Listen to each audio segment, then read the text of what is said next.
semuanya?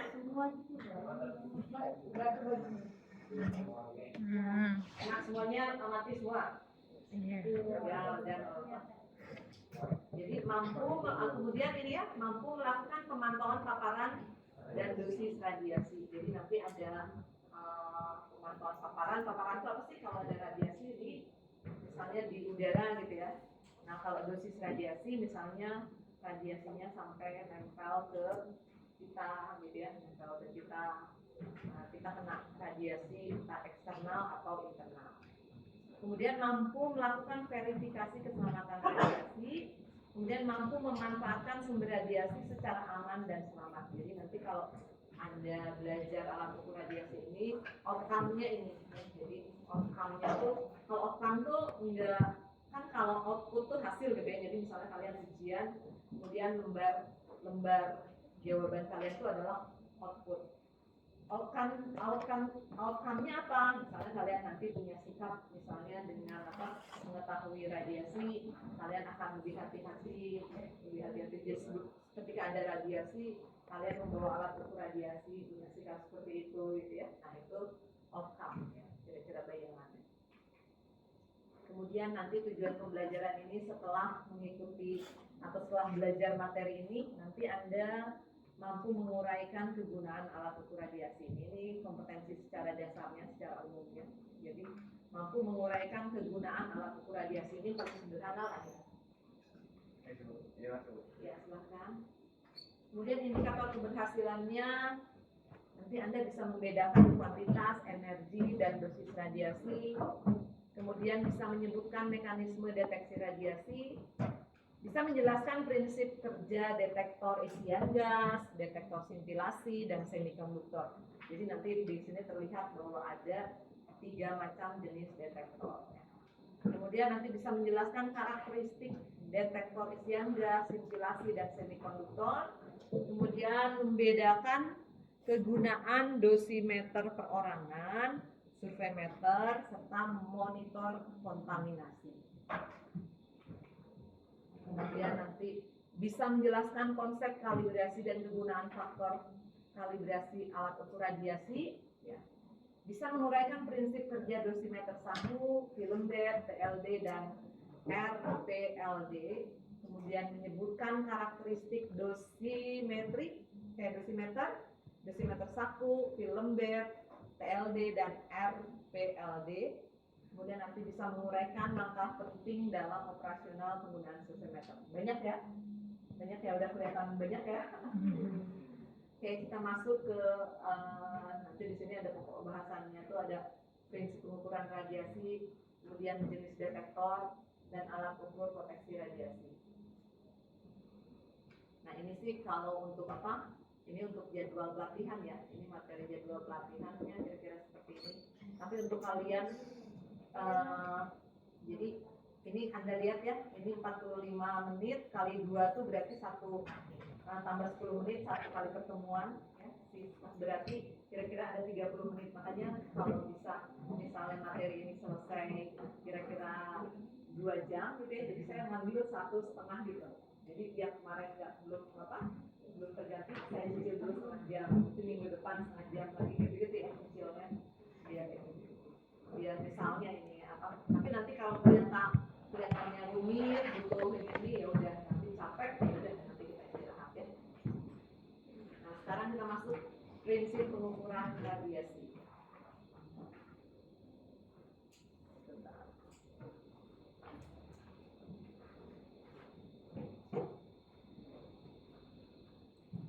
Ini karena saya nggak pakai tayangannya, jadi teman saya nggak ngasih tayangannya ya. Karena waktu itu bukan saya ngajar ya, jadi saya dikasih ininya aja, kasih apa? Kasih diberi apa sih namanya ini, tayangannya diberikan yang apa? PDF. Tinggal peta. Saya punya juga sih, tapi kayaknya punya ini lebih bagus. Jadi alat ukur radiasi, alat yang digunakan untuk mendeteksi dan mengukur ya, satu kuantitas, energi, intensitas, dosis radiasi. Ini kita lihat. Nah ini kira-kira prinsip pengukuran radiasi. Jadi di sini ada gambaran sederhana seperti ini. Di sini ada sumber radioaktif yang bulat ini. Kemudian tanda tangannya itu adalah dilambangkan dengan radiasi. Nah, radiasinya ini mengenai detektor. Jadi sinyal radiasinya ini nanti radiasi mengenai detektor, nanti detektornya dapat sinyal radiasi. Nah, sinyalnya ini nanti diteruskan ya, jadi diolah oleh detektor, nanti diteruskan ke peralatan penunjang. Nah, detektor ini biasanya merupakan bahan yang dapat berinteraksi dengan radiasi. Jadi syarat detektor ini adalah bahan yang dapat berinteraksi dengan radiasinya. Jadi bukan bagian sini ya. Jadi yang berinteraksi dengan radiasi nanti memberikan sinyal yang terbaca, ini detektor. Nanti kemudian berfungsi mengubah energi radiasi menjadi bentuk lain yang lebih mudah diamati. Jadi lebih mudah diinterpretasi. Nah, kemudian nanti sinyal dari sini ya, sinyal yang dari detektor ini nanti masuk ke peralatan penunjang. Nah, biasanya peralatan penunjang merupakan peralatan elektronik berfungsi untuk mengubah tanggapan detektor ya menjadi suatu informasi yang dapat diamati oleh indera manusia. Jadi nanti sinyalnya ini ya diubah ya, tanggapannya ini nanti diubah menjadi informasi yang dapat diamati oleh kita. Ya. Nah, misalnya bentuknya bisa berbentuk digital atau misalnya penunjukan secara analog gitu nggak apa-apa. Kemudian bisa diolah lebih lanjut menjadi informasi yang berarti.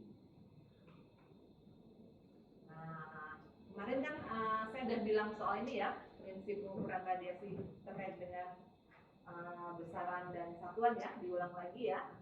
Jadi di sini ada kuantitas atau flux. Kuantitas itu apa? Ya boleh dibaca aja. Jadi ini satuan luasnya nih ya, 4pi kali r kuadrat. Ini berarti luasan apa nih kalau 4pi r kuadrat? Apa? Bola atau lingkaran? Lingkaran atau bola? Bola tuh pangkat 3 kan ya? Iya. Kenapa? Ya, luasannya nih benar. Oke, ya, luasannya. Kemudian ini ada aktivitas, ini probabilitas. Kemarin saya udah cerita probabilitas. Udah kan ya? Udah cerita ya probabilitas.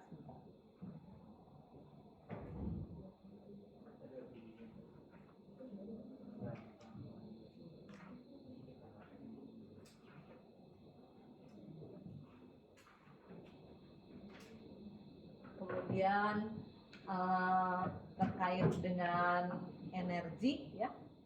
Nah, nanti yang terkait dengan energi ini biasanya bisa kalau dikaitkan dengan kuantitas nanti jadi intensitas ya. Energi ini saya kemarin kira-kira pernah cerita nggak kalau ada selang gitu ya? Ada selang, kalian main selang, selangnya ditutup ke keran gitu ya. Kalau ditutup oleh tangan gitu ya. Kemudian kalau ditutup gini, kalau daya apa sih? Daya jangkaunya ya, jangkaunya jauh atau dekat itu bisa dianalogkan, dibayangkan sebagai energi. Ya, jadi kalau mainan keran air di selang gitu ya, terus jangkauannya jauh berarti energinya relatif tinggi. Tapi kalau semburan airnya tuh percikannya banyak, ya kayak air hujan yang banyak gitu ya, rintik-rintik, nah itu intensitas, ya gitu ya. Nah kalau intensitasnya banyak terus semburannya tinggi berarti itu energinya tinggi, kemudian intensitasnya banyak atau kuantitasnya banyak, gitu ya. Nah itu terkait dengan ini energi itu seperti itu. Nah kekuatan radiasi yang dipancarkan ya, nah kemampuan radiasi untuk melakukan usaha dinyatakan dalam satuan elektron volt. Nah intensitas berarti ini flux dikali dengan energinya. Kemudian kalau dosis radiasi adalah jumlah radiasi yang diserap atau diterima oleh materi. Jadi dosis radiasi itu adalah radiasi yang sudah mapar gitu ya, kena materi gitu ya. Nah kemudian diterima oleh materi itu atau diserap, nah itu namanya dosis dosis radiasi. Nah laju dosisnya tentu saja ini dibagi dengan persatuan waktu. Ya. Kemarin kan ini udah ya di semester ini ya. Lalu nanti ada kita bagi dua alat ukur radiasi ini. Satu alat ukur untuk proteksi radiasi, ya. Jadi biasanya alat ukurnya untuk mengukur dosis radiasi. Sementara ini untuk mengukur jumlah radiasi yang ada, misalnya di lingkungan, ya. Nah, ini alat ukur proteksi radiasi ini bisa misalnya merupakan surveimeter atau personal dosimeter. Jadi memang mengukur dosis radiasi, ya. Sementara yang ini mengukur radiasinya saja. Nah, ini mengukur intensitas atau dosis radiasi untuk keperluan keselamatan. Kemudian dasarnya untuk melakukan tindakan tertentu. Nah, kalau sistem pencacah mengukur kuantitas atau spektrum energi radiasi untuk keperluan aplikasi atau misalnya penelitian, ya. Jadi kalau yang di sini kita memang mengukur radiasinya, kita ingin tahu, kita studi, ya, melakukan studi, kita melakukan penelitian, investigasi. Nah, ini di sini. Nah, tapi kalau kita menggunakan alat ukur radiasi untuk berapa sih dosis radiasi yang diterima oleh kita atau oleh materi yang lain, dan ini dikaitkan dengan keselamatan. Nah, ini disebut alat ukur proteksi radiasi. Kemudian ini secara global, nanti alat ukur pengukur radiasi ini ada mekanisme deteksinya. Mekanismenya ada macam-macam nih, ya, ada macam-macam. Sebetulnya interaksinya tuh sebenarnya ionisasi dan awalnya eksitasi dan ionisasi. Tapi nanti di sini misalnya ada reaksi kimia. Nah, reaksi kimia tuh terjadi awalnya akibat adanya ionisasi, ya, misalnya. Gitu ya. Jadi yang pertama itu adalah misalnya ada yang disebut dengan detektor Geiger-Müller. Nah, ini proses di detektor Geiger-Müller itu yang diamati langsung oleh alat ukur radiasi itu adalah proses ionisasinya. Kemudian ada detektor, misalnya detektor sintilasi, ya, detektor sintilasi kita sebutnya. Nah, contoh detektor sintilasi itu ada bermacam-macam. Nah, di sini contohnya yang sering kita temui nanti, ya, PPR atau mahasiswa Poltek atau nanti kalau kalian jadi pekerja radiasi, detektor sintilasi yang sering ditemui adalah NaITL, ya. Jadi dari kristal NaI dikasih impurity sedikit tellurium, ya. Bukan tellurium, thallium, thallium. Nah, ini namanya interaksinya kalau ada radiasi mengenai detektor jenis ini, interaksi yang diamati langsung oleh alat ukur radiasi itu adalah proses sintilasi. Nanti kita lihat satu-satu prosesnya itu bagaimana, ya. Kemudian ada TLD. TLD itu adalah personal dosimeter, singkatannya dari thermoluminescent dosimeter. Nah, ini mekanisme deteksinya. Jadi ketika Anda menggunakan TLD, nanti TLD-nya tuh sampai jadi suatu data dosis pekerja radiasi. Nah, proses ketika radiasi mengenai TLD ini disebut, proses yang diamatinya adalah proses thermoluminescent, ya, thermoluminescent. Lalu ada juga sih alat ukur radiasi yang lain, ya, semacam dosimeter juga. Nah, ada namanya kalorimeter. Nah, ini interaksinya adalah efek pemanasan. Kemudian ada personal dosimeter yang zaman lama, ya, ini zaman bahula, sekarang sih jarang dipakai, tapi banyak tetap dipelajari, ya, karena kadang-kadang dari mempelajari alat ukur radiasi yang sudah lama atau personal dosimeter yang sudah lama, kadang-kadang nanti Anda atau siapapun biasanya menemukan inovasi baru untuk membuat misalnya personal dosimeter yang lebih bagus atau khusus untuk yang lain. Nah, ini namanya film bed. Reaksinya, interaksinya adalah reaksi kimia. Lalu ada dosimeter biologi. Nah, ini yang diamati adalah perubahan biologi. Ini bagus nih, teman saya tuh bikin tayangannya lengkap. Kalau saya dulu di sini cuma sampai ini yang efek pemanasannya tidak, perubahan biologinya tidak, ya, karena apa? Memang jarak kalian ketika menggunakan ketika belajar ADPR yang bagian ini dan ini jarang. Tapi ini kebetulan teman saya bikinnya komprehensif. Nah, oke, saya pinjam aja deh ini tayangannya ya. Dan ini sering digunakan, tayangannya ini sering digunakan untuk kalau pelatihan PPL. Sampai sini ada yang ingin bertanya dulu? Nanti mungkin ada yang bisa langsung saya jawab, ada yang nanti dijawabnya pada tahapnya. Ada yang ingin bertanya? Ini nggak ada ya, kita masuk ke jenis detektor radiasi. Ada detektor isian gas, detektor sintilasi, detektor semikonduktor. Nanti kalau materi ini sudah selesai, saya balik lagi ke detektor isian gas lebih detail, ya, lebih detail. Karena apa, kita punya pertemuannya 14, ya, 14 itu kita bisa belajar lebih detail di dalam daripada sekedar pelatihan sebetulnya. Hanya nanti kadang-kadang kan kalian ketika akan pelatihan PPR, kalian harus mengingat lagi materi yang sudah beberapa tahun yang lalu. Nah, nggak apa-apa, kalian yang penting catatannya disimpan, ya, karena mungkin dari catatan itu Anda bisa mengingat kembali, oh dulu saya diajarin Maria ini, mungkin jadi lebih dalam. Mungkin kalian jadi lebih bisa belajar sendiri, oh nyari lagi misalnya acuan yang lain, ya, gitu. Dan saya paham sekali karena saya paham juga manusia itu bukan flash disk, ya, manusia itu bukan apa, hard disk yang kalau dikasih materi bisa disimpan gitu ya, aja dikeluarin, ingin dikeluarin, keluarnya yang dimasukkan itu. Nah, kalau manusia kan nggak gitu ya, dimasukkannya apa, dikeluarkannya bisa lupa, ya nggak tahu udah kamu kemana. Nah, nggak apa-apa, tapi yang penting keywordnya kalian ingat, keywordnya.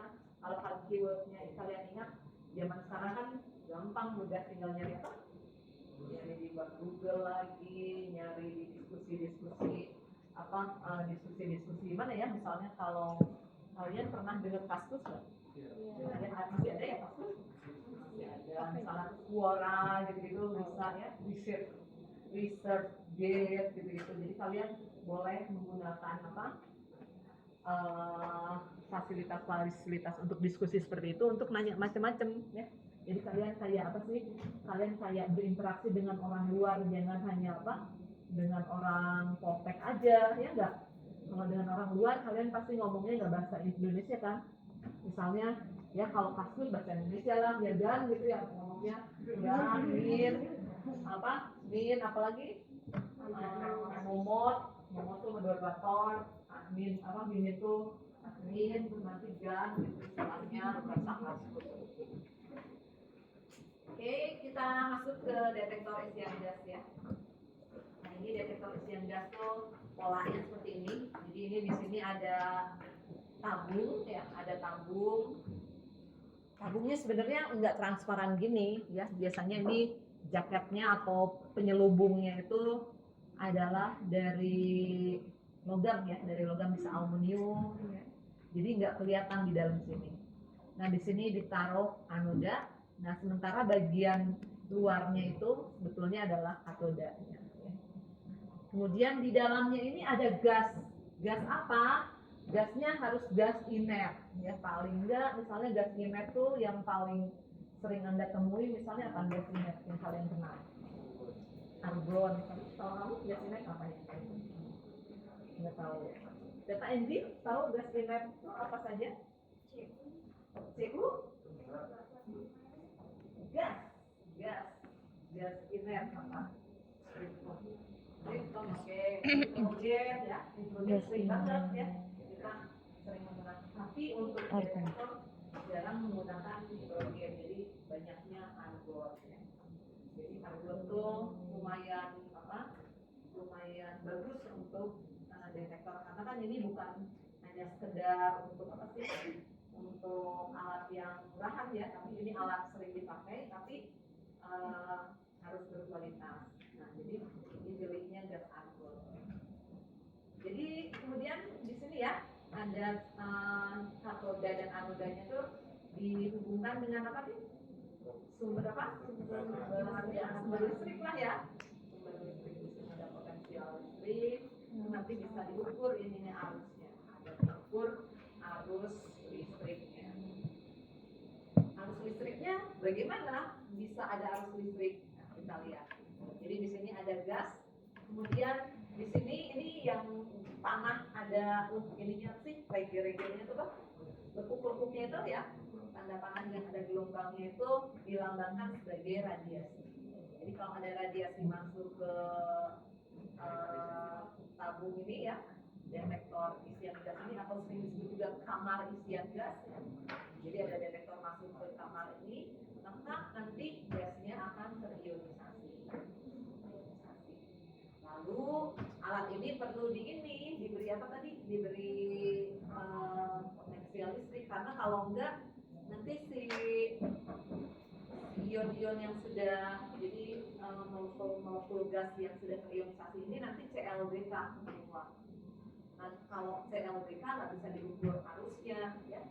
Jadi kalau kalian bahasanya ClBK, kalau ini namanya rekombinasi ya, kombinasi. Nah, kalau sudah terionisasi ketemuan lagi namanya jadi kombinasi ketemu lagi, jadi namanya rekombinasi ya. Karena itu alat ukur radiasi biasanya menerapkan ada potensial listrik ya. Ini namanya rekombinasi, Anda boleh ingat ya.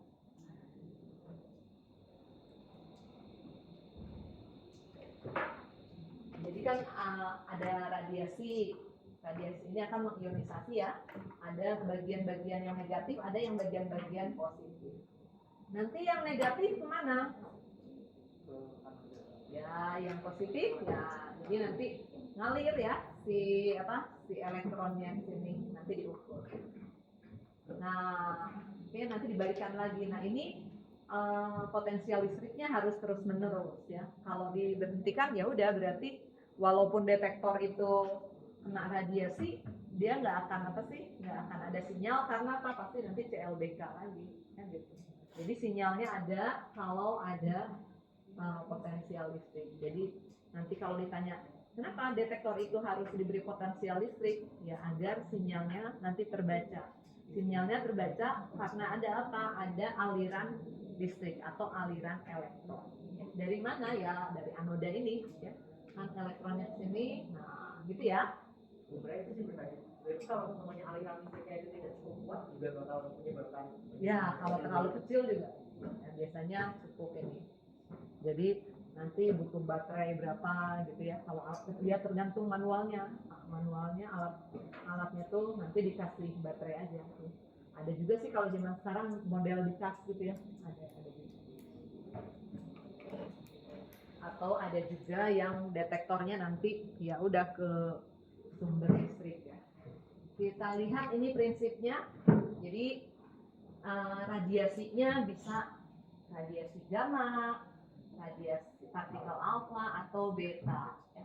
Jadi kalau radiasi gamma ini bisa lewat sini ya. Jadi walaupun di sini ada selubung katoda, ini tetap radiasi gamma dan X-ray bisa. Tapi alfa hanya lewat window depan ini ya. Window depan ini.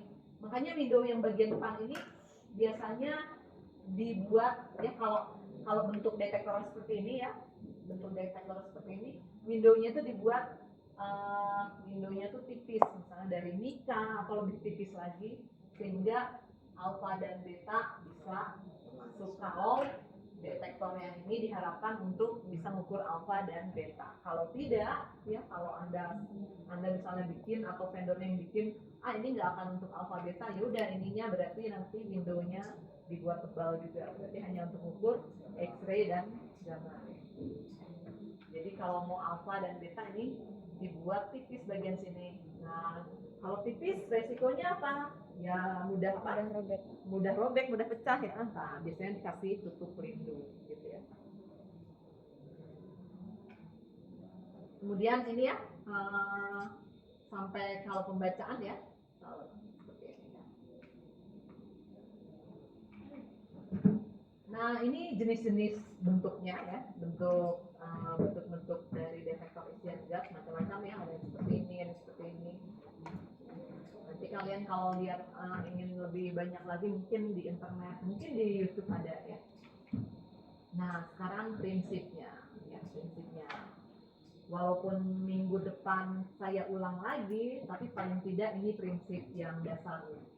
Jadi prinsip kamar ionisasi ya, ketika ada gas terionisasi di kamar itu, maka nanti prosesnya ada seperti ini. Satu, ya satu. Yang satu kalau dilihat jadi banyak tahap ini.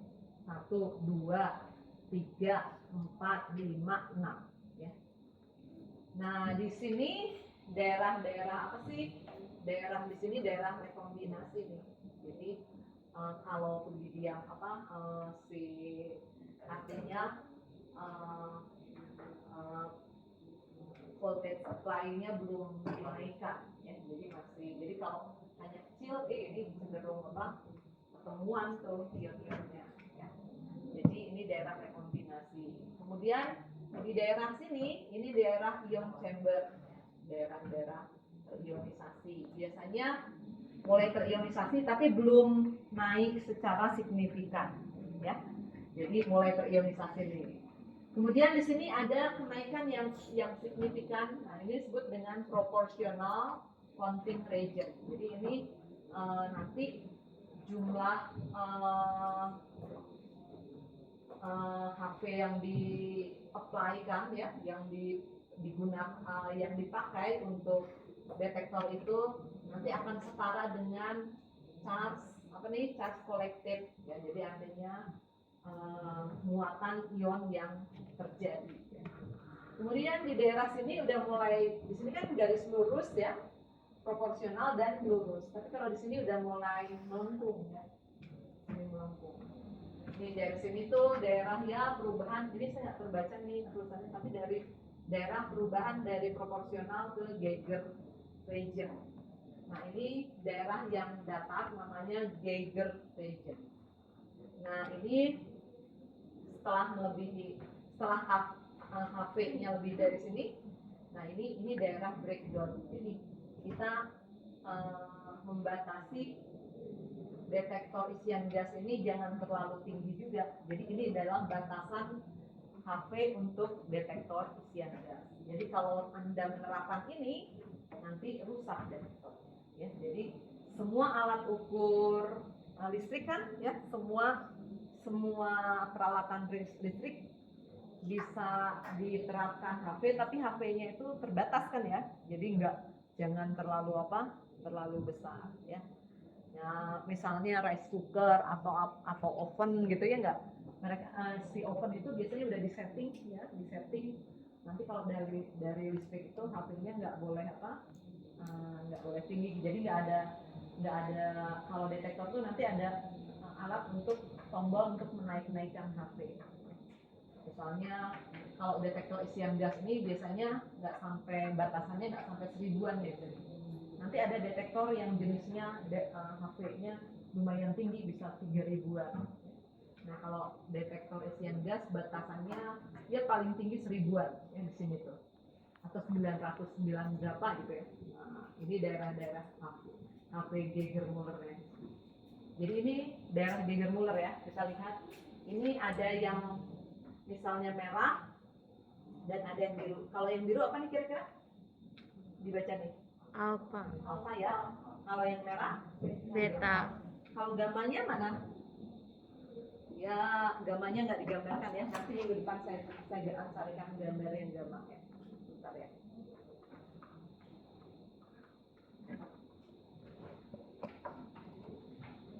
Jadi walaupun dibaginya banyak ya, walaupun ini tuh dibaginya kelihatan banyak, tapi yang utama kita akan mengamati di sini. Ini adalah daerah kamar ionisasi, daerah proporsional, dan daerah Geiger-Müller.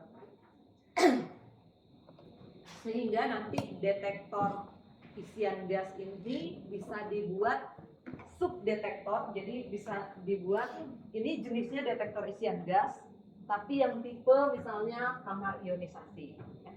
Atau detektor ionisasi gas yang tipe proporsional, ya, detektor proporsional, atau detektor isian gas yang tipe Geiger-Müller. Nah sekarang kita amati ya.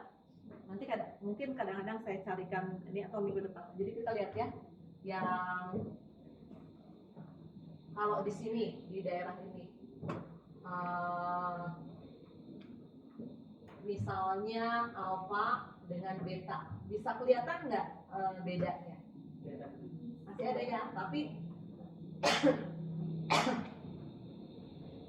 HV-nya itu ya, HV-nya itu tidak memberikan perubahan yang signifikan. Jadi perubahan HV tidak memberikan perubahan ini yang signifikan.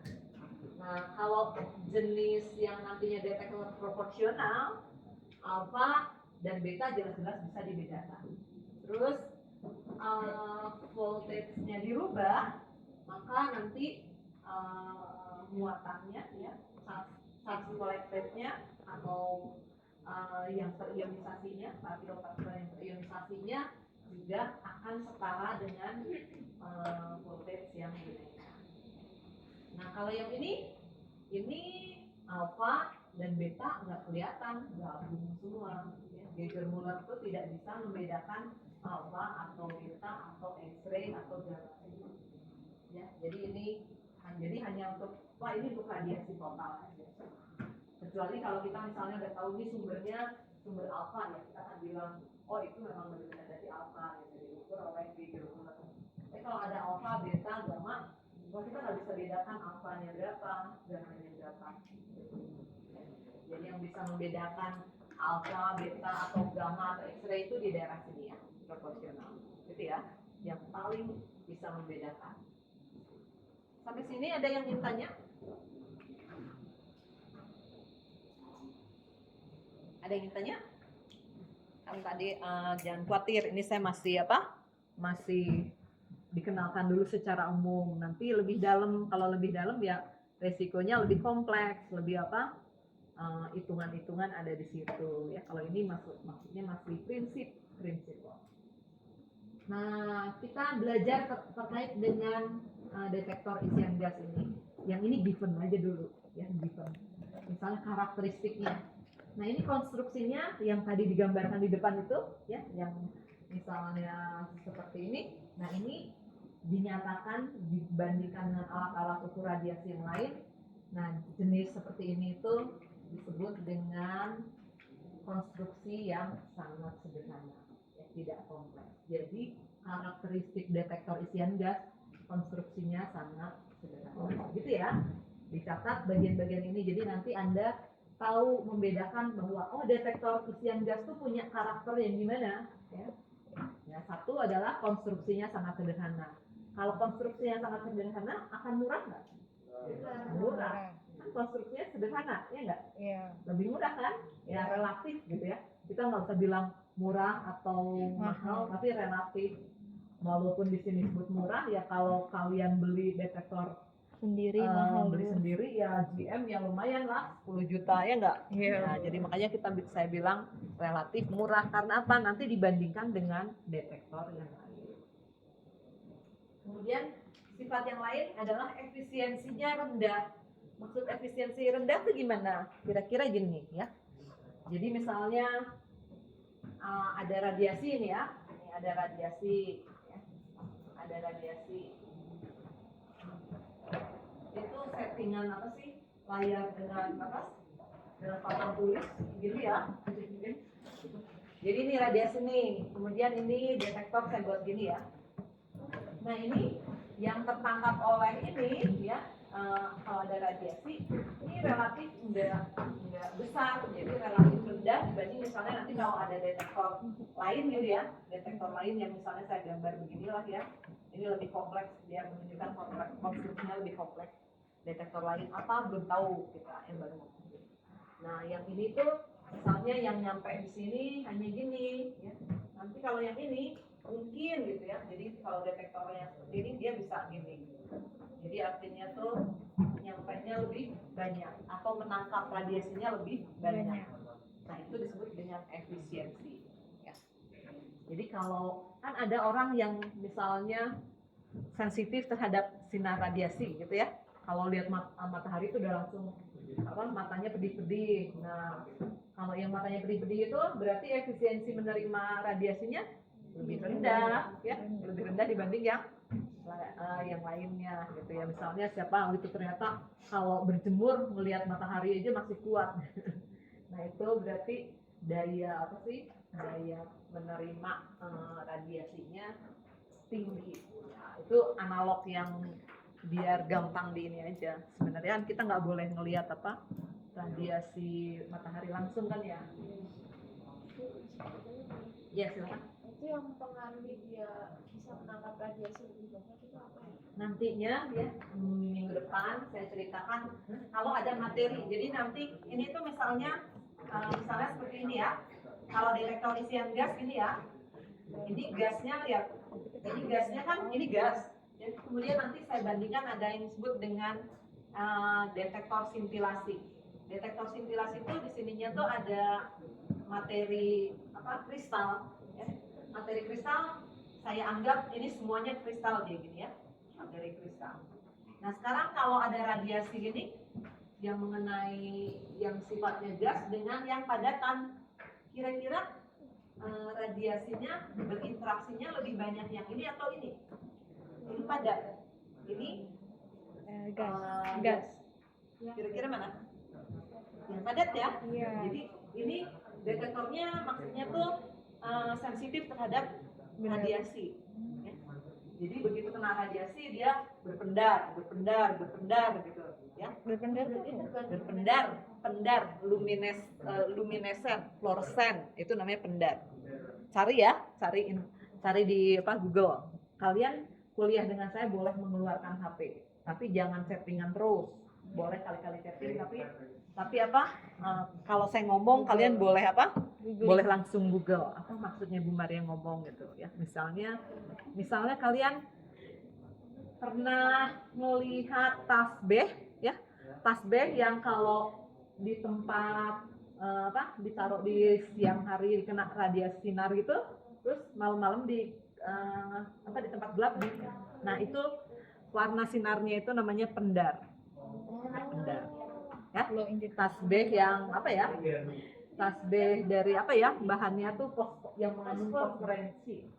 Atau kalau satu lagi kalau orang Chinese itu ada yang namanya batu giok ya. Kalau kamu mungkin tahu batu giok ya. Kalau tasbih yang fosforensi jarang pakai kan? Ya dia nggak pakai kamu. Nah mungkin dan yang sekarang juga jarang ya tasbih yang fosforensi gitu ya, jarang ya. Enggak, sekarang nggak pernah. Sekarang pakai ya. Ya mantap. Gitu. Jadi seperti itu ya. Jadi kenapa efisiensinya rendah? Ya ini kan terkait dengan densitasnya aja materinya ini kan lebih tentu lebih kecil kan. Jadi dipengaruhi partikel di badannya. iya, harus. Jadi kalau yang ini bisa lebih banyak. Kalau ini kan misalnya ini dan ini aja jumlahnya ini lebih sedikit ya enggak. Walaupun kena semua tapi radiasinya tuh misalnya banyak gitu ya enggak. Dibandingkan ini dan ini misalnya radiasinya gini ya di sini tetap lebih sedikit dibandingkan gitu maksudnya. Ya. Kira-kira gitulah bayangan. Ini saya mana ya? Kemudian ini karakteristiknya sekarang jenis-jenis radiasi yang dapat diukur. Alfa tadi bisa ya, bisa untuk mengukur alfa asal windownya sangat tipis. Windownya tuh apa? Ya untuk menangkap ini radiasi. Jadi sebenarnya ini semuanya tuh bagian window semua. Cuma kalau alfa kan batasan alfa tuh apa? Kertas aja tertahan kan? Ya oleh kertas. Jadi di sini harus bagian ini adalah materi yang lebih tipis dari kertas, ya. Jadi bayangannya densitasnya lebih kecil dari kertas sehingga alfa itu bisa masuk, gitu ya. Ya. Atau mungkin kadang-kadang tuh nanti ada seperti gini nih, bagian apa sih? Bagian depannya, bagian sininya tuh dibuat. Ini kan misalnya kan ini kan gini nih ya. Jadi apa sih bentuknya tabung gini kan ya. Nah cross section di sini bisa dibuat seperti ini. Jadi jaring-jaring gitu ya, yang akhirnya nanti radiasinya bisa masuk. Gitu ya, bisa seperti itu. Nah itu alfa asal windownya sangat tipis. Beta juga windownya relatif tipis, tapi boleh lebih tebal dari alfa. Tapi kalau misalnya alfa bisa, berarti beta juga bisa, ya enggak? Jadi udah cukup setting yang alfa aja. Kemudian nanti bisa gamma, X-ray, neutron, ya neutron. Nah untuk neutron ini nanti harus isian gasnya nanti adalah BF3, ya cari BF3 itu apa, singkatan apa, atau helium. Nanti saya jelaskan next time ya tentang detektor neutron, gitu ya. Jadi ini tentang radiasi-radiasi yang bisa diukur oleh detektor isian gas. Hanya nanti tinggal ini orang yang bikin speknya ya, kayak misalnya HP bisa buat apa, bisa buat kamera, bisa buat apa buat kalkulator. Tinggal HP-nya itu buat speknya ya nggak. Kalau HP jadul ya nggak bisa kameranya, nggak bisa seperti sekarang gitu ya, maksudnya gitu ya. Tinggal tergantung vendornya mau bikin ininya kompleks atau tidak. Sampai sini ada yang ingin tanya? Ya, silakan. Siapa mas? Siapa ini? Denny. Ya. Kan detektor gas ya, itu ada 2 elektrod juga kan. Nah itu di antara 2 elektrod itu pasti ada ionisasinya. Jika itu medan listriknya diperbesar, itu apakah bisa terjadi ionisasinya? Iya bisa. Lebih banyak. Ya bisa. Nanti besok ya. Jadi nanti sifat-sifat secara detailnya saya berikan. Ya, jadi kan tadi saya udah bilang ini akan cerita dulu secara apa, keseluruhan tentang alat ukur radiasi secara apa, ya secara penalaran dulu, secara apa umum dulu. Kan saya udah janji nanti besok kita bahas nih secara detail gitu ya. Tapi Anda boleh ingat ya, jadi kemarin Anda tanya apa, terus Titani bahasa jawabnya apa? Titani apa? Orang jawab kan? Denny Caknan ya.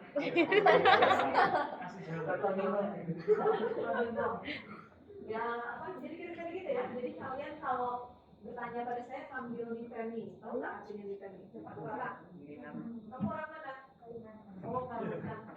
Nanya sama Denny ya, Nitani itu apa? Oh ini dia apa sih? Tandain. Ya kamu naksir seseorang ditandain gitu. Ya gitu ya. Kalau ini siapa sih namanya enggak siapa? Rambutnya dipotong ya? Kemarin kebetulannya ya? Mbak Bondo. Di Reti ya, Ibu Maria. Kita lihat ininya ya. Oh ini ternyata dijelaskan di sini detektor neutron. Jadi untuk detektor neutron itu isian gasnya mengandung BF3. BF3 apa coba cari? Boron. F-nya apa? Klorida ya, boron klorida. Atau heliumnya, tapi helium yang 3 ya. Helium isotop helium yang bukan 4. Kan helium biasanya 4 ya. Nah, kita lihat dulu misalnya ini detektornya seperti ini. Di sini nih, bagian sini. Ya, ini bagian isian gasnya, ini bagian ininya. Kalau daerah sini daerah yang kan tadi alat ukur radiasi itu ada komponen detektor, satu lagi ada apa? Perangkat apa? Perangkat penunjang ya, perangkat penunjangnya ya nanti daerah-daerah sini. Ini detektor. Bagian kamar isian gasnya di sini. Nah, ini misalnya ada neutron nih ya. Neutron ini dilambangkannya gini. N ininya 1 ya. Berarti apa? Masanya 1, ini muatannya tidak ada. Kemudian berinteraksi dengan boron yang ada di sini. Ya, boronnya dari. Nah, boronnya ini nanti berubah menjadi Li ya, Li7 ya. Sambil memancarkan alfa. Jadi ini nanti berubah jadi alfa. Ya. Itu dulu. Atau kalau misalnya neutron gasnya ada helium 3. Nanti ini jadi apa? Jadi tritium. Ya, tritium dan proton.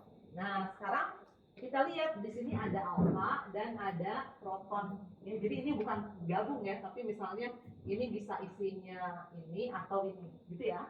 Nah, sekarang kan tadi detektor isian gas itu prinsipnya gas yang di sini nanti harus diionisasi, ya enggak? Iya, Bu. Kalau neutron ini diionisasi apa nih kalau ininya misalnya BF3?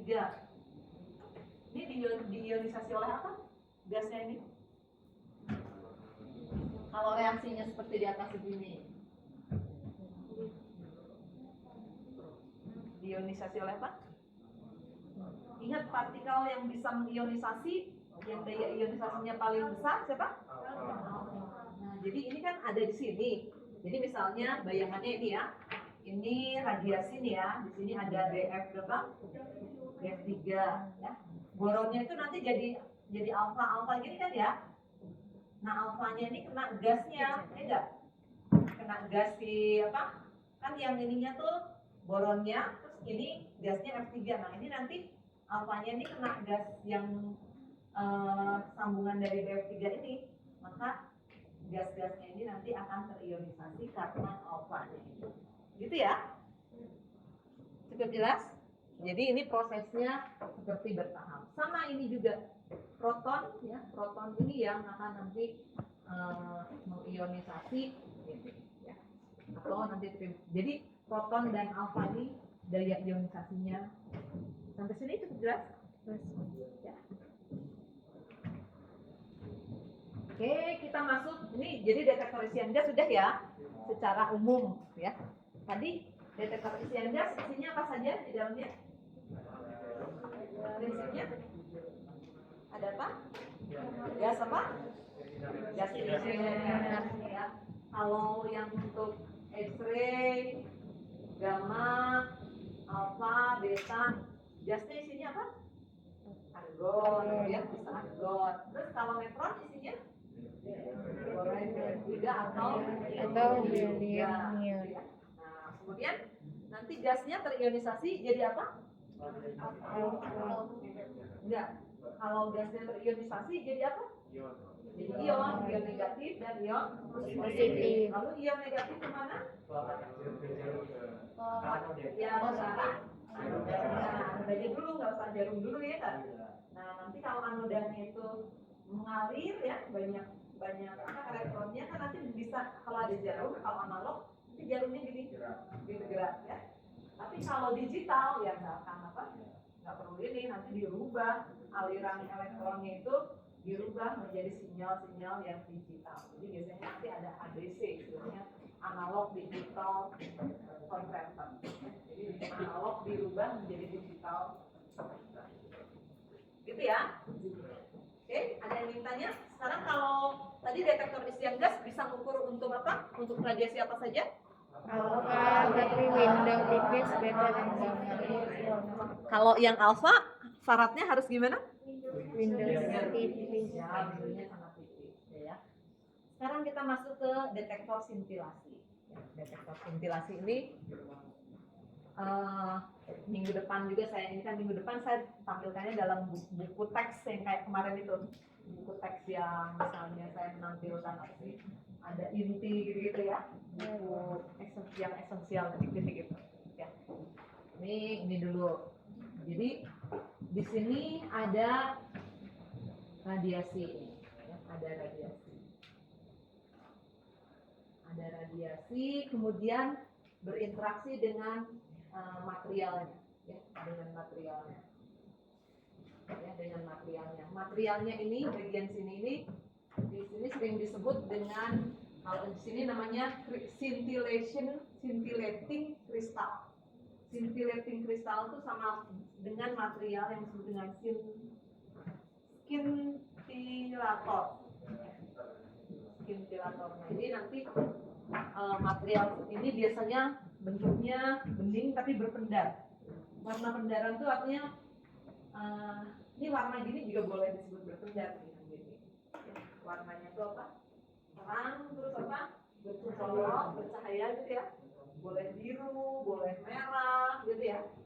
Jadi warnanya tuh apa? Kayak ada terangnya gitu. Nah, itu namanya pendar. Nah, sering disebut luminescent. Jadi ini scintillator. Nah, scintillatornya ditaruh di sini. Jadi scintillator itu ketika materi ini ketika kena apa? Kena radiasi gitu ya. Radiasi. Nanti ini jadi terang. Ya, si materialnya tuh gitu ya. Nanti terangnya itu gimana? Minggu depan saya jelaskan.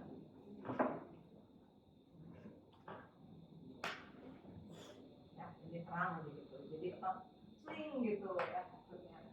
Kenapa? Tereksitasi of course di dalam. Ya, si materialnya tereksitasi. Nah, pendaran itu adalah masuk ke foton, tapi foton yang daerahnya apa ya?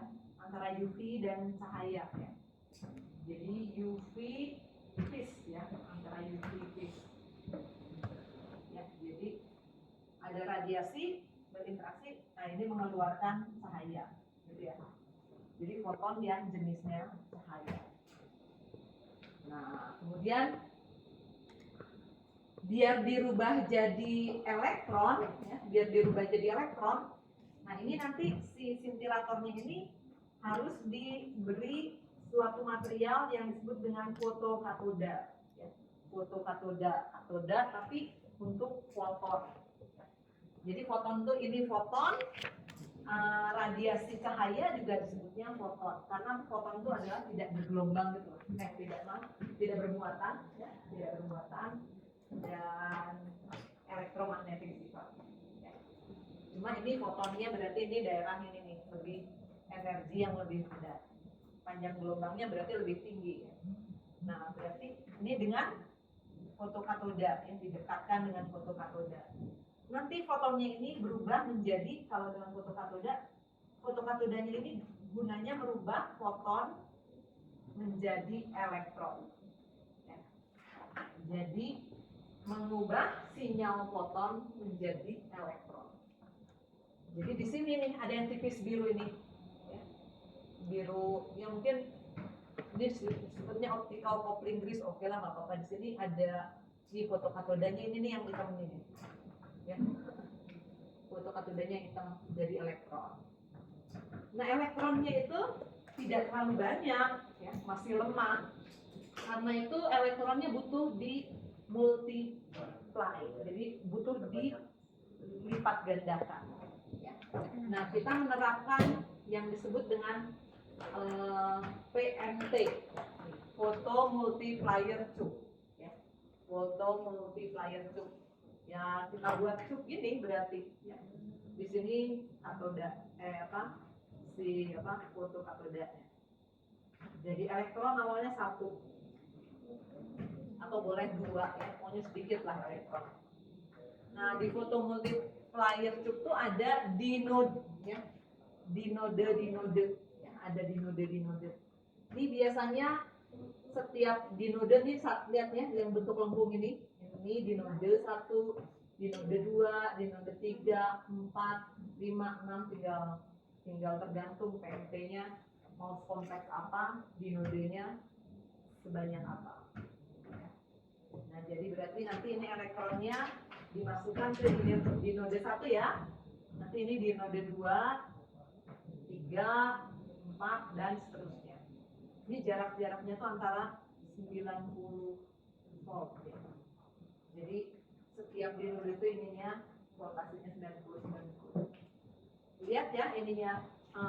Di sini ada elektronnya 1 ke sini ya. 1 ya. Yang tadinya elektron 1 jadi 2 nih. Atau inilah 1 dulu gini ya, terus nanti jadi 2 nih, ya, dilempar ke sini 2, ke sini jadi 4, ya. Terus nanti ke sini jadi 8 dan seterusnya, ya. Jadi nanti lebih banyak lagi. Nah kemudian nanti kalau udah cukup, ya berarti di sini ada untuk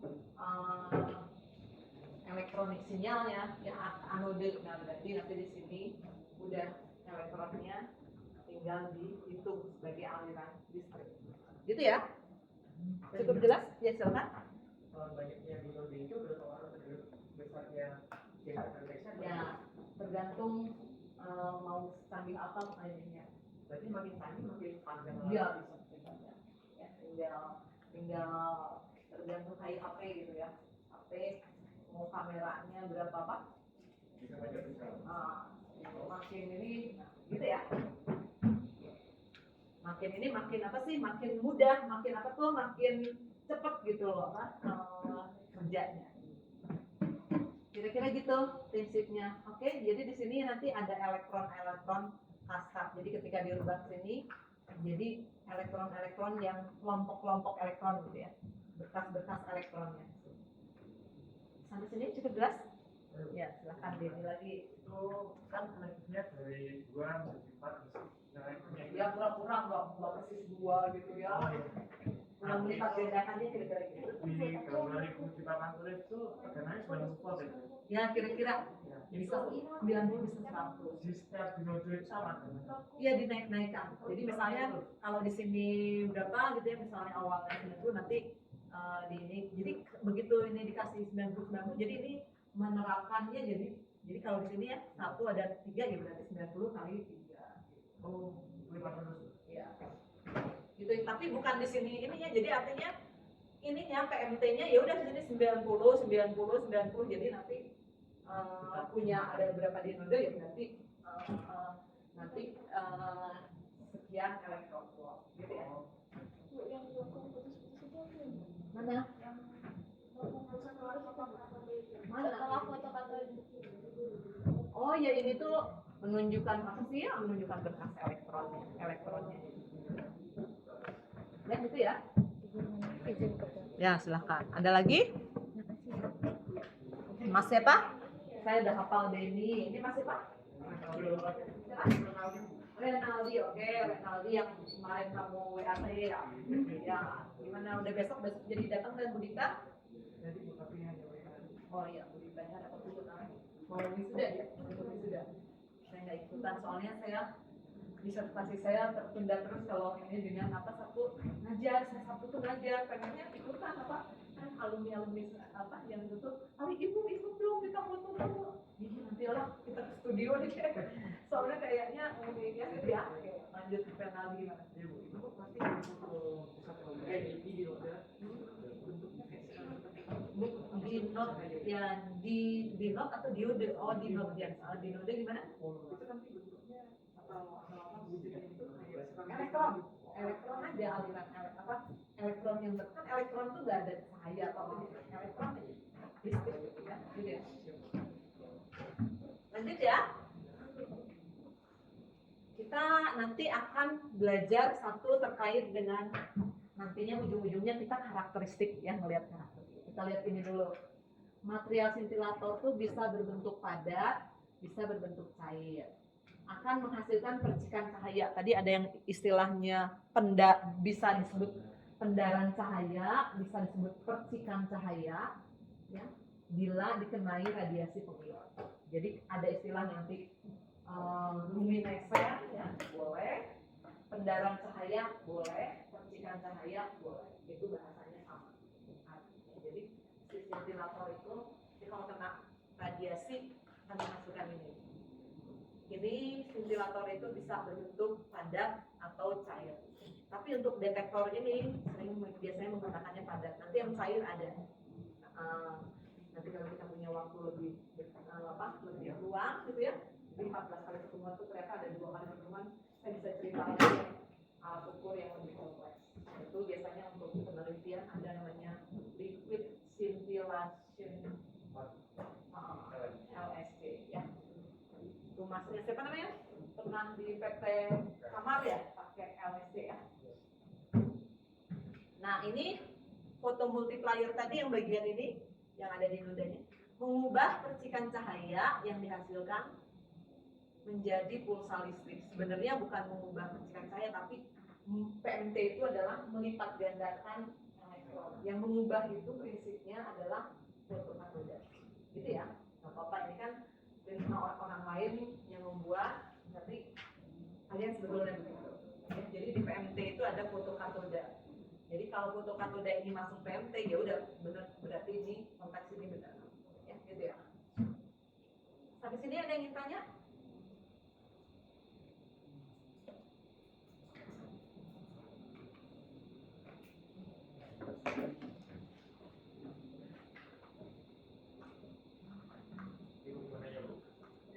Namanya siapa sih? Muhammad Iva, Bu. Panggilannya? Iva. Iva gimana?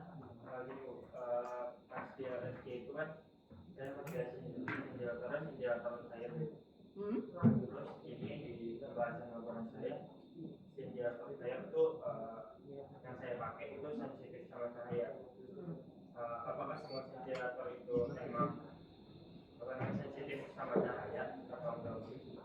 pada prinsipnya nanti detektor yang paling sensitif itu adalah detektor NaITL, ya detektor sintilator.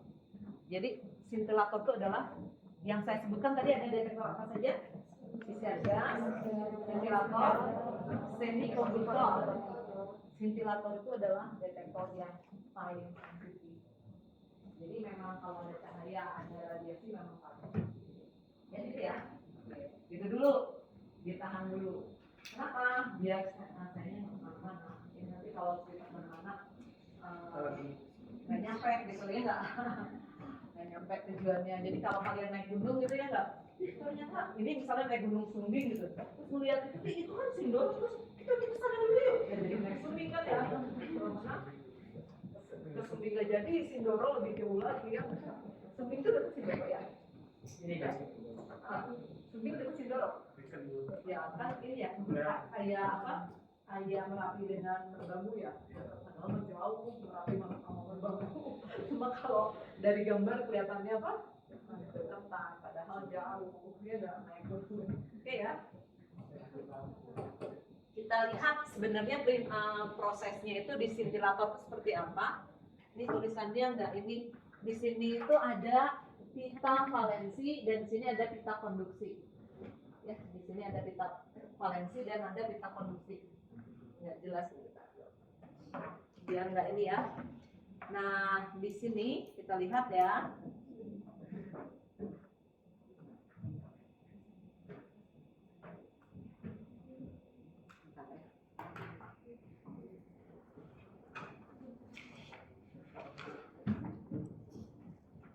Jadi yang A dulu di sini ya, yang A di sini. Di sini ada yang ini valensi band, di sini konduksi band, pita valensi dan pita konduksi.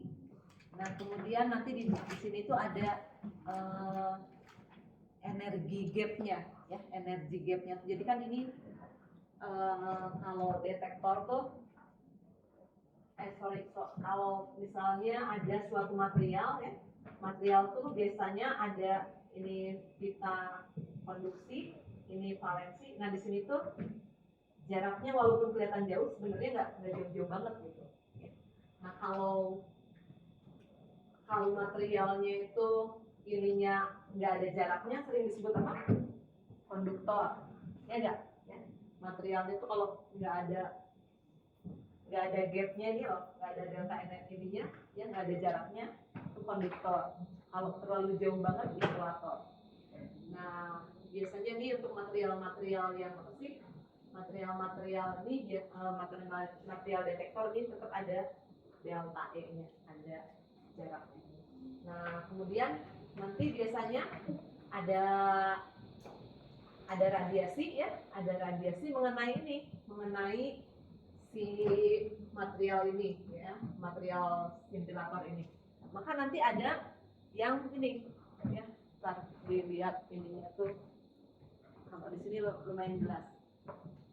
Dari sinilah ya, mula-mula dari sini nih ya. Kan dari pita valensi di sini ya, bawah ini material yang di sini elektronnya akan naik ke sini. Kira-kira naiknya kenapa? Kan ini bentuknya gini, tapi kalau bulat kan gini kan ya. Kalau bulat tuh gini kan ya. Misalnya di sini ada elektron, di sini tuh nggak langsung kulit gini ya, kulit gini. Elektronnya naik ke sini. Namanya apa? Tereksitasi ya. Jadi ada elektron yang tereksitasi dari sini ke sini. Terus dia jalan ke sini, turun, tapi dia nggak balik lagi langsung gitu. Ya. Jadi harusnya kan balik lagi terdeksitasi, tapi kita terperangkap di sini, ya terperangkap. Untuk balik ke sini lagi butuh waktu sedikit gitu, ya butuh waktu sedikit. Nah dengan cara apa? Memendarkan cahaya, ya gitu.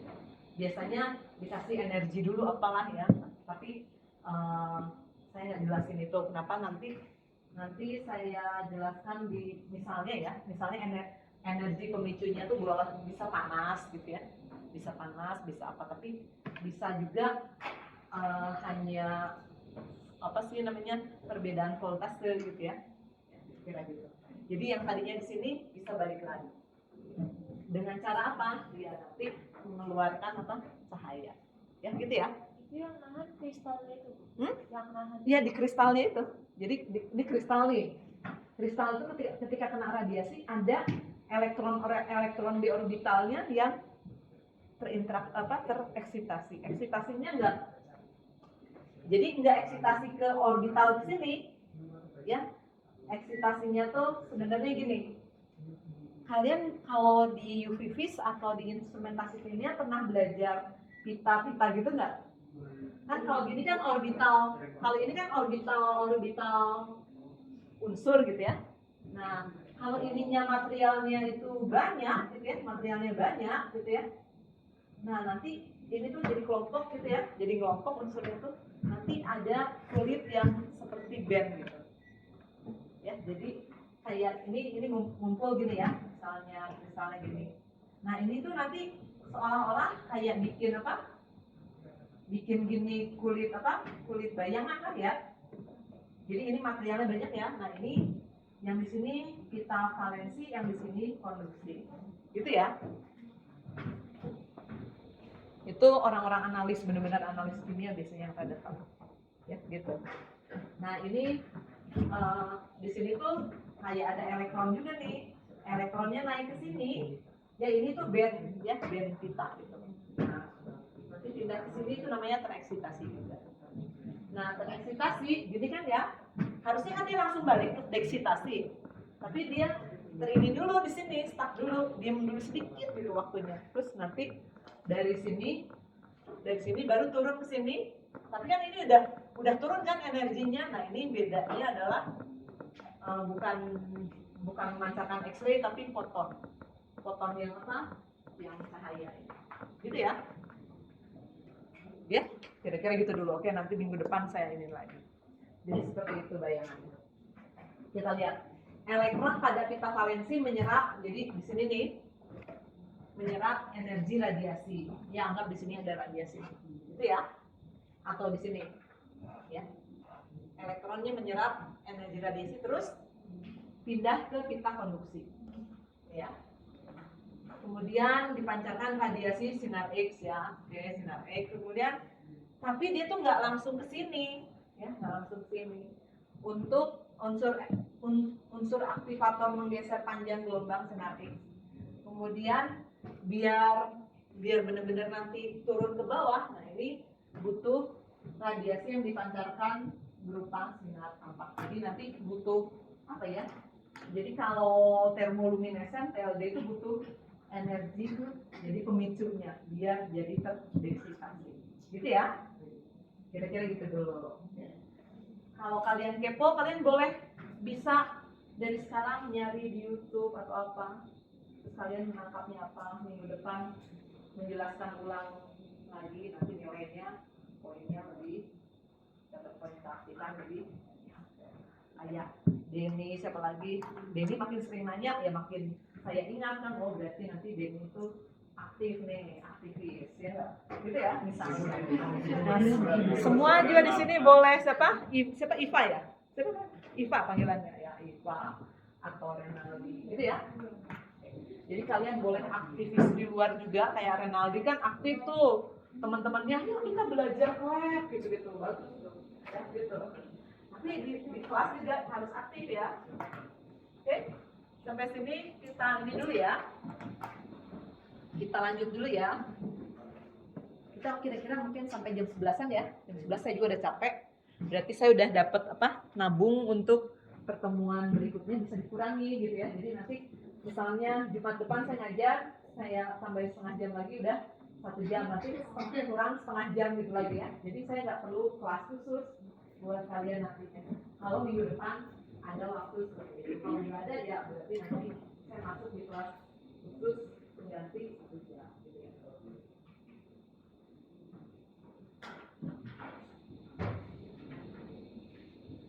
Ini Bapak yang bikin tayangan ini mengulang lagi nih lebih detail. Radiasi mengenai bahan scintillator, timbul percikan cahaya, foton cahaya mengenai fotokatoda. Fotokatoda memancarkan elektron. elektron difokuskan ke arah dinoda. Dinoda digandakan, elektron digandakan oleh dinoda. Elektron mengenai anoda, timbul arus pulsa ditampilkan pada alat peraga. Jadi nanti ini adalah ringkasan tahapan detektor sintilasi, gitu ya? Yang ininya. Ini udah, walaupun saya nggak ini kan secara detail, udah lumayan detail nih, tapi nggak apa-apa. Next time saya bisa cerita banyaknya. Jadi detektor NaITL itu sering digunakan misalnya di kedokteran nuklir, ada alat yang namanya imaging itu, ya. Misalnya titik-titik tomografi, ya, gitu. Titik-titik tomografi, PET, itu detektornya sebetulnya adalah detektor NaITL. Itu banyak banget detektornya, bisa ratusan. Ya, jadi detektornya itu ratusan di setting gitu ya. Nanti bisa dibuat kayak tomografi gitu, tinggal muter. Ya, detektor ini memang tidak semurah isian gas, ya, tidak semurah detektor isian gas, tapi relatif lebih murah dibanding nanti semikonduktor dan sensitif, makanya dipakai untuk kedokteran nuklir. Karena kedokteran nuklir hanya pakai radiasi, ya, radiasi kebanyakannya ya, kalau untuk imaging itu radiasinya energi nggak boleh tinggi-tinggi. Biasanya energinya misalnya TC, ya, TC 99 M nih, ya, ini energi gamanya 140-an keV. Jadi kan relatif nggak tinggi kan. Kenapa nggak tinggi? Ya biar nggak scatter. Kalau scatter gambarnya nanti nggak apa. Jadi kan kalau kamera kan biar gambarnya apa ya, jelas gitu ya. Jangan terlalu sinarnya terlalu sih, mencolok banget kan ya. Nah ini imaging juga gini. Jadi detektornya ini yang sensitif. Tapi banyak nanti dibuat, sehingga alatnya itu sangat jadi. Nah kalau saya cerita gini kan kalian nanti jadi suka gitu. Maksudnya saya punya strategi agar kalian menyukai materi alat ukur radiasi ini, karena oh ternyata si detektor ini tuh dipakai gini-gini. Jadi lebih suka kan. Nah ketika kalian lebih suka, kalian akan kepo. Nah jadi saya tuh inginnya kalian kepo, ya. Jadi dari pembelajaran ini inginnya kalian lebih kepo lagi gitu. Nanti buka-buka YouTube, kalian tuh kalau ngebongkar-bongkar YouTube, cuma memang keywordnya bahasa Inggris, ya, cari itu pasti banyak, ya banyak. Jangan nonton apa, nonton Ferdi Sambo mulu ya nggak, nonton Rizky Bilar gitu ya, wah pusing deh, ya nggak. Ya walaupun saya juga kadang-kadang ya keluar di ininya ya itu lagi ya, tapi kadang-kadang ya jadi gitu yang ditontonnya. Tapi kalian coba kepo apa, cari yang animasinya, cari yang apa sih, yang ini nanti lebih membantu kalian, ya. Karena nanti jadi kayaknya tuh kakak kelas kalian siapa Mbak Isma gitu yang sekarang lagi KP gitu ya. Jadi mungkin mau, jadi IAEA tuh sering ada sekarang tuh, atau paling tidak Poltek tuh udah mulai ikut kalau ada lomba-lomba atau apa. Nah sementara ini kan kalian lombanya masih banyak di Indonesia kan. Nah, coba kalau kalian rajin buka YouTube yang misalnya IA yang bikinnya IAEA, kalian kan akan punya apa, perspektif lain tentang apa, perspektif yang lebih dalam tentang penukliran, sehingga kalian lebih kepo gitu kan, bisa punya ide untuk apa, bisa kayaknya percaya diri deh untuk apa, berlomba atau mengenalkan diri. Paling enggak ya harus menang, paling enggak saya tuh ikutan nyemplung gitu, bahasanya di apa, di penukliran tapi di luar gitu. Nggak apa-apa, nggak menang juga, nggak tahu, siapa tahu nggak terjepot menang, ya nggak gitu ya. Ya gitu ya, kira-kira seperti itu harapan saya. Jadi saya itu adalah asisten kalian untuk belajar, ya. Dosen itu adalah asisten, jadi asisten itu apa ya, teman hidup lah, teman hidup kalian, tapi dalam apa, belajar. Dan saya tidak menjanjikan bahwa semua ilmu penukliran saya bisa berikan ke kalian. Saya hanya memberikan keyword. Nah sisanya adalah kemauan kalian, motivasi kalian. Nah itu yang penting. Jadi begitu saya cerita apa, kalian termotivasi untuk belajar sendiri, itu yang paling bagus. Ya gitu ya, paling bagus seperti itu. Karena tidak mungkin orang tua kalian menyuapi makan kalian sampai usia misalnya 20, enggak kan? Nanti kalian usia Ya SMA kadang-kadang masih kalau buru-buru ya udah tak suapin ya apa kadang-kadang, tapi biasanya usia berapa udah nggak disuapin kan ya, SD udah nggak disuapin ya udah.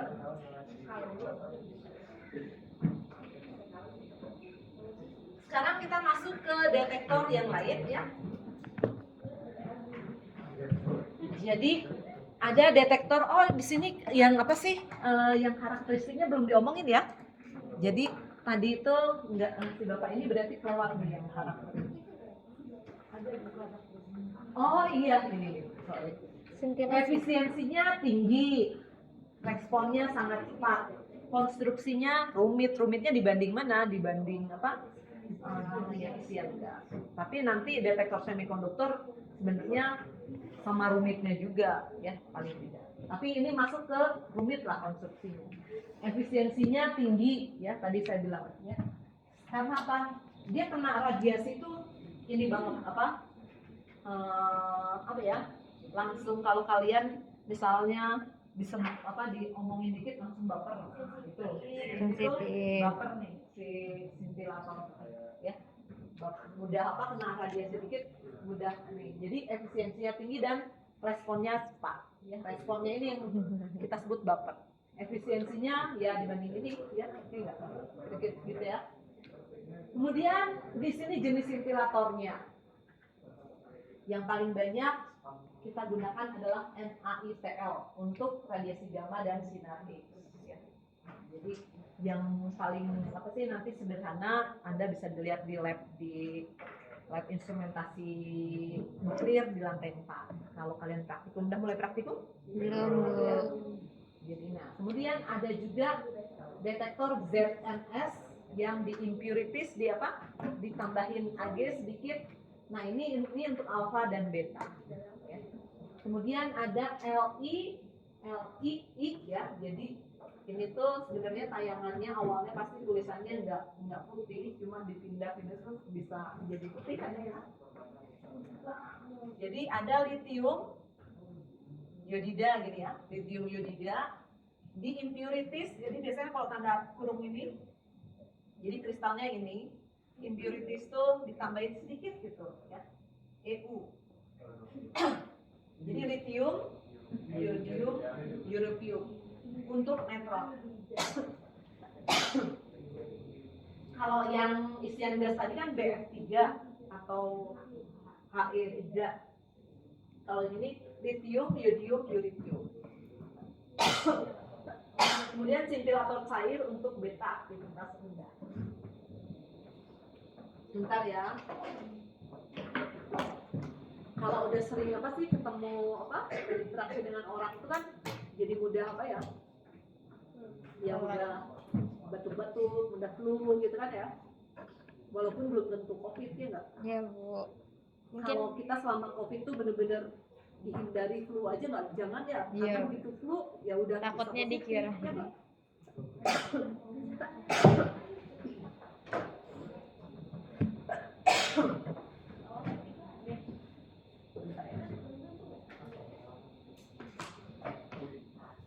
Kira-kira penjelasan saya cukup jelas?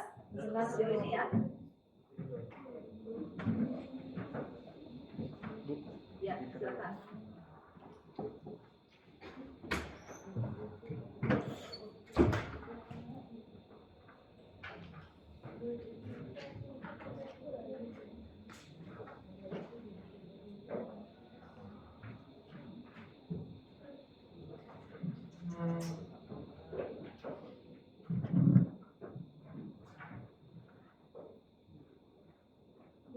Ya, silakan.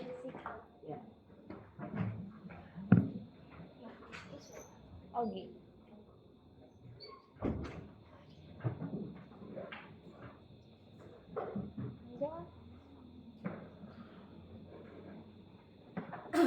Kita masuk ke detektor semikonduktor. Pada prinsipnya detektor semikonduktor ini ada kedinginan ya? Iya, sekarang kan dari kecil udah agak dinaikin ya? Iya, nggak dingin kok Bu, saya nggak dingin. Tadi dingin banget kan? Detektor semikonduktor ini prinsipnya sama dengan detektor isian gas, ya, sama dengan detektor isian gas. Hanya ininya tuh materinya itu adalah materi padat. Ya, jadi yang terionisasi adalah materi padat. Ya, jadi di sini. Jadi seperti bayangan ini ya. Jadi padatan ya. Boleh dinyalakan, kayaknya bagian belakang terlalu gelap ya.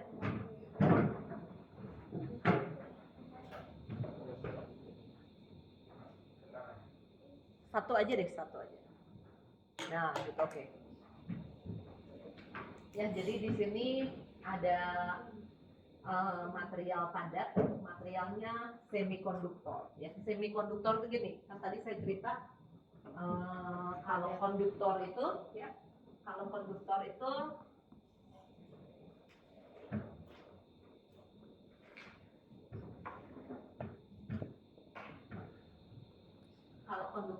misalnya pita konduksi dan pita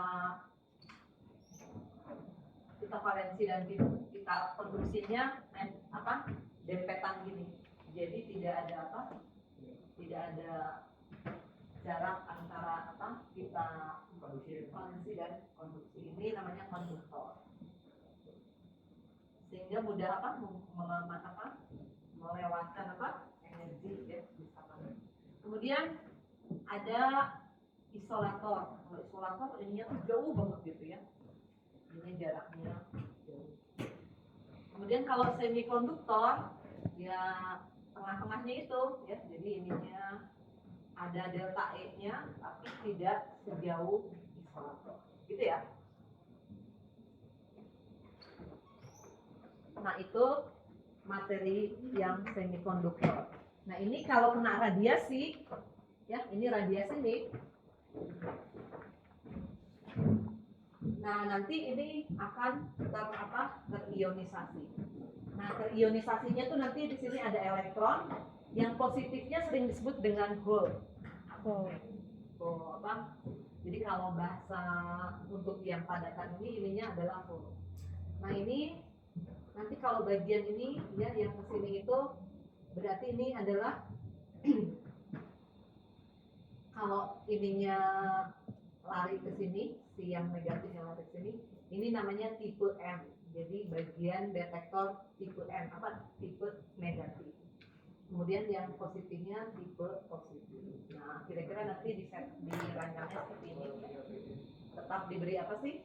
Diberi high voltage, kemudian di sini alat pembaca. Kira-kira seperti itu.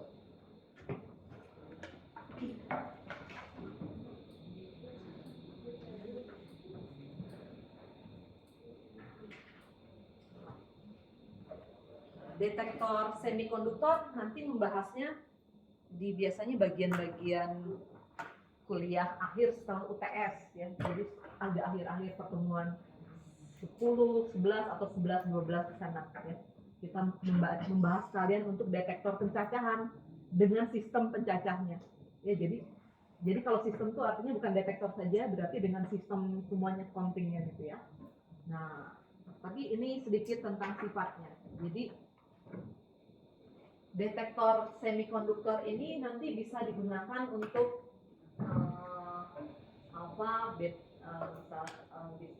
bisa untuk gamma ray ya, gamma ray dengan bisa nggak ya?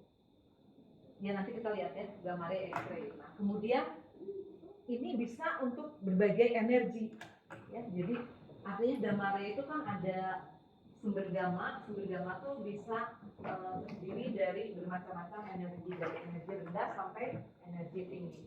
Nah, detektor semikonduktor ini bisa untuk memisah-misahkan energi ya. Jadi nanti bisa mengamati berbagai energi dari sumber gamma gitu ya. Misalnya saya hapus ini.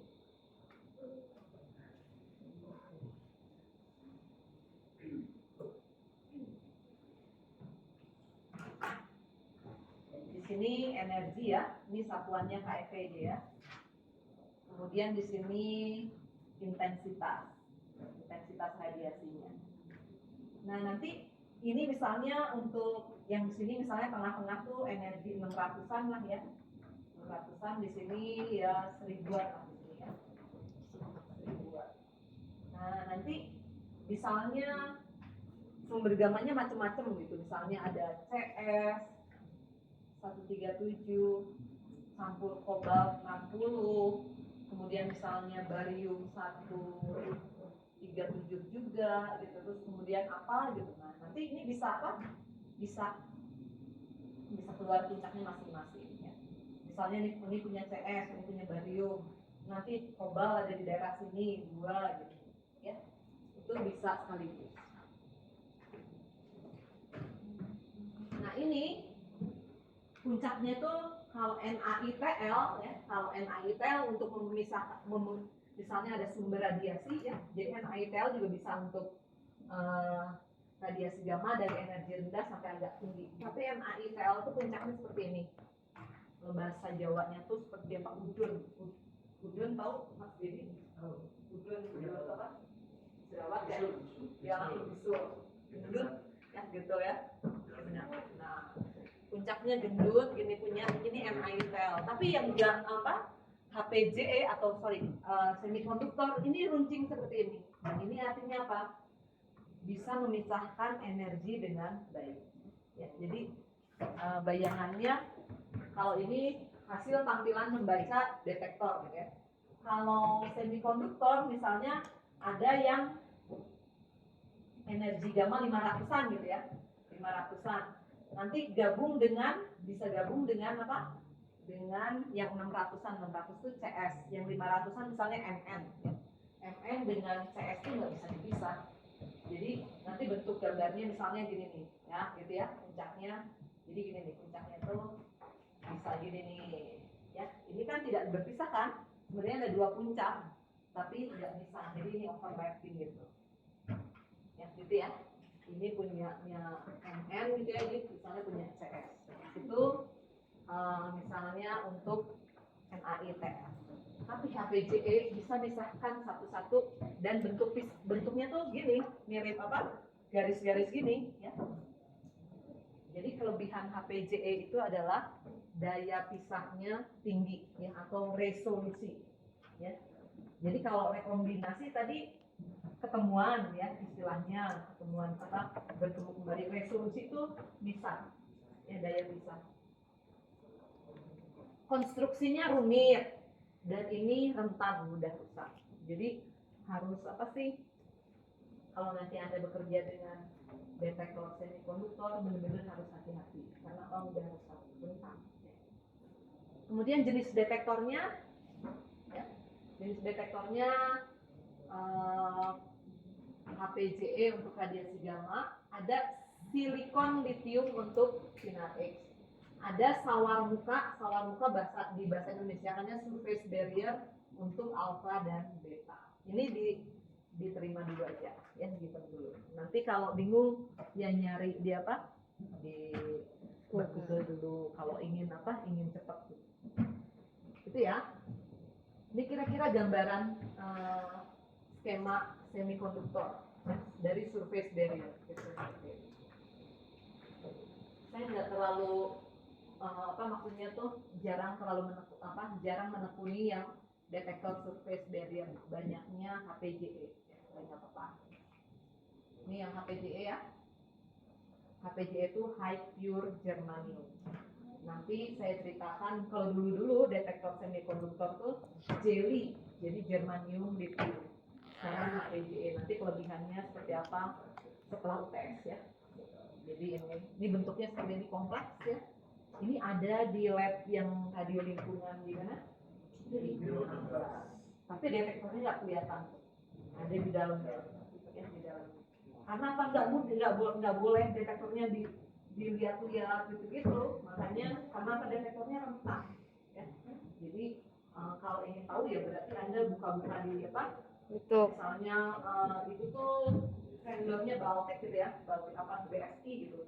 Nah, Anda buka aja di YouTube BSI gitu, misalnya robotik spektrometer gamma, Anda bisa tahu di mana sih letak detektornya. Biasanya karena detektornya ini rentan dengan udara udara ruang aja rentan tuh mudah rusak. Jadi harus dimasukkan ke dewar tuh nih seperti ini. Jadi tabung nitrogen cair. Jadi detektornya selupin sini, ya. nitrogen cair itu suhunya 160 minus 160 derajat 160 derajat Celcius. Ya, jadi saking si detektornya itu rentan, jadi harus dijaga agar suhunya selalu dingin. Kalau sampai kepanasan jebol ya, ini rentan. Tapi bagus tuh yang misalnya ya orang-orang berpeten gitu ya, orang-orang berpeten tuh beberapa waktu yang lalu mungkin kalian sempat dengar di Serpong gitu ya, di Serpong ada yang buang limbah gitu kan. Nah itu mereka tuh hanya jalan pakai detektor yang kecil gini, namanya identifier. Sebenarnya itu adalah detektor mirip semikonduktor ini tapi portable. Jadi sekarang orang-orang bisa bikin material yang sangat maju mirip HPGE gini, tapi bukan dari HPGE, tapi dia kayak semikonduktor ini bisa mengamati ini radiasinya apa. Jadi sekaligus analisis ya, analisis. Jadi mereka tuh orang inspektornya tinggal bawa ransel atau tas gitu ya, jalan-jalan gitu ya, bunyi tuh mungkin langsung ke HP juga gitu ya, inspektor gitu. Di daerah sini ada apa sih? Ada paparan radiasi, orang-orang nggak tahu, dia tahu. Terus amatin lagi kan, amatin lagi. Wah bener, yakin. Nah, baru dikejar nih, kenapa ada itu? Ngejar batangnya, wah rame udah. Terus batangnya diamankan, diselamatkannya karena apa? Oke, setelah itu, ya enggak? Itu tuh saya ingat banget, itu bener-bener soalnya saya kan juga PPR senior, terus banyak waktu itu berkomunikasi dengan teman-teman Bapeten dan orang-orang Bapeten di Serpong. Wah udah benar-benar nggak enak deh kayaknya, karena orangnya itu adalah orang-orang Batak yang dulu bahkan pensiun bahkan meninggal. Jadi ada rumah di situ yang menyimpan zat radioaktif di belakang rumahnya. Jadi dia di tanahnya gitu ditutupin, ini ketahuan juga, bahkan kayaknya di kali juga ada. Itu anak nakal gitu, nah kalian yang nakal gitu ya. Jadi ketika karena masih rusak lah ya. Itu wah udah akhirnya gimana sih? Dilimbahkan segala jerigen drum gitu. Terus COVID datang aman. Jadi kalau enggak viral aja doang, ini enggak bakal ini enggak. Kadang yang apa viral gitu yang lebih ini kalian kita tuh kadang-kadang save by the bell, save atau save bukan blessing in disguise. Kalau blessing in disguise kan namanya tuh kita dapat rahmat dari hal-hal yang tidak enak gitu ya. Tapi ini bukan blessing, tapi aman, diselamatkan dengan sesuatu yang bukan viral ya. Apa sih namanya kalau COVID itu namanya itu kalau COVID itu apa kemarin bencana. Iya. Orang-orang udah fokus di sini nggak jadi gitu nggak. Kalau enggak udah. Soalnya kan wartawan akan itu terus kan ya, nggak kayak paling kayak Sambo deh kalau itu nggak maksudnya tuh itu nggak COVID itu udah kayak Sambo deh sekarang Batang tuh, dan kalian belum tentu seperti ini ya. Jadi artinya ya kadang-kadang kita harus bersyukur dengan dengan keadaan yang nggak di luar ini ya, di luar dugaan. Ini gambarannya ya, detektor semikonduktor bisa ada yang HPGE, ini yang silih. Nah ini resolusi itu maksudnya gini, ini NITL kan gendut-gendut gini, ini HPGE ya gitu ya. Saya ini dulu.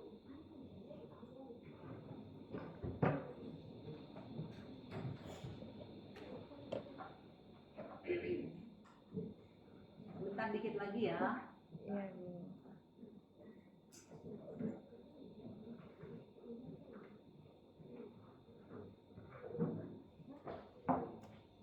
Ini karakteristiknya dibandingkan sekaligus ya. Tadi kan HPGE itu daya pisahnya tinggi, konstruksinya rumit ya, sophisticated, samalah dengan NITL. Sebenarnya lebih sophisticated ini yang semikonduktor dan ditambah kentang. Kita gabungkan, Anda nanti biar tahu ya. Ini biar bisa membanding-bandingkan. Proses interaksinya apa? Ionisasi. Kalau sintilasi tadi eksitasi, kemudian ada sintilasi. Kemudian semikonduktor nih ionisasi juga. Ya. Karakteristiknya konstruksi sederhana, efisiensi terendah, resolusi terendah. Relatif murah juga berarti. Efisiensinya tinggi, respon cepat, konstruksi rumit, resolusinya rendah. Ini saya nandain ya. Kemudian ini resolusi tinggi, konstruksi rumit, efisiensi lebih rendah dari sintilasi, tapi resolusinya tinggi, gitu ya. Nanti kalau Anda membanding-bandingkan 3 detektor ini kira-kira gitu. Nah ini nanti semuanya tuh bisa dijadikan bahan survei meter, bahan alat ukur radiasi, gitu ya. Kecuali yang TLD dan Filmbert ya, dan Pendos enggak seperti itu ya. Gitu ya. Oke. Ini nanti mungkin minggu depan ya ini ya, alat ukur radiasi, proteksi radiasi. Jadi saya sudah cerita sedikit tentang detektor ya. Tapi ini karena alat ukur proteksi radiasi yang belum selesai, minggu depan ini dulu. Baru ini sudah selesai, balik lagi ke detektor. Ya gitu ya. Oke, ada yang ingin tanya? Kalau nggak ada, cukup dulu segini ya. Oke, makasih ya. Terima Kalau kasih. yang nanti absen bilang ke siapa? NG. Ya.